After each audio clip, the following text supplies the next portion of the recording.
બોટાદ જિલ્લામાં પોલીસને મોટી સફળતા મળી છે। બોટાદ એલસીબીએ ટ્રકમાં છુપાવવામાં આવેલા ઇંગ્લિશ દારૂનો જથ્થો ઝડપી પાડ્યો છે।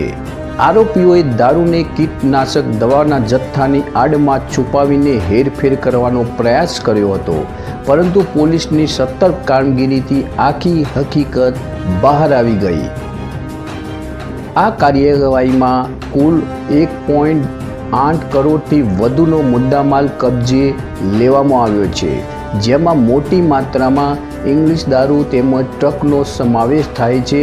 પોલીસે આ કેસમાં કુલ 7 આરોપીઓ સામે ગુનો નોંધ્યો છે, જેમાંથી 3 આરોપીઓને ઝડપી પાડવામાં આવ્યા છે, જ્યારે 4 આરોપીઓ હાલ ફરાર છે અને તેમની શોધખોળ ચાલુ છે।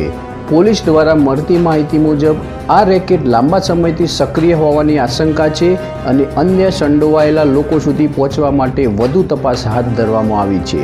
બોટાદ એલસીબીની આ કામગીરીની મહત્વપૂર્ણ સફળતા માનવામાં આવી રહી છે, જેનાથી જિલ્લામાં ગેરકાયદેસર દારૂના વેપાર ઉપર કાબૂ મેળવવામાં મદદ મળશે। Bureau report, GJL Gujarati news.